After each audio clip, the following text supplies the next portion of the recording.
Well, hey church, this is John back with your 90-second sermon summary for this Sunday, July the 13th, when we jump back into our Genesis study. So if you don't know, as a church, we are working through the entire book of Genesis in 2025. So we're about halfway there. We started on part 3 of what will be 4 parts. And so what I did in this sermon was I tried to break it up into like 3 sections. So first off, I shared about 8 different, it ended up being 8, Genesis worldview statements to really catch us all up on where we've been in Genesis so far. Because the book of Genesis, maybe more so than any other book in the Bible, helps us to formulate a biblical and Christian worldview by giving us answers to big questions like, how did we get here, and what are we here for, and what went wrong in this world, right? Genesis helps us to understand so much about the world around us, which is why we are going through it, really, as a church. And then we did continue in part 3 in Genesis 24, where we left off last time,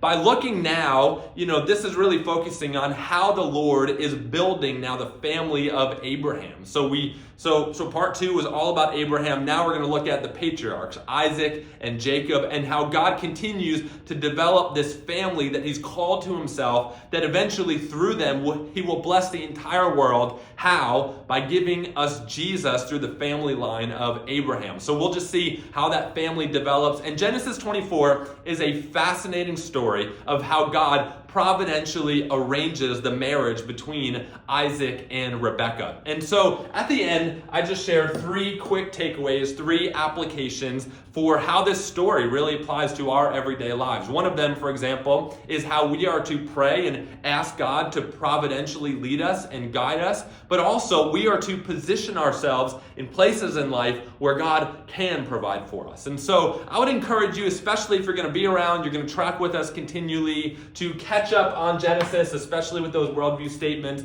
Listen on the podcast, and hopefully we'll see you on Sunday or whenever you get back. But stay with us over the summer as you're traveling. Hope you guys are having a great summer, and we will see you when we see you.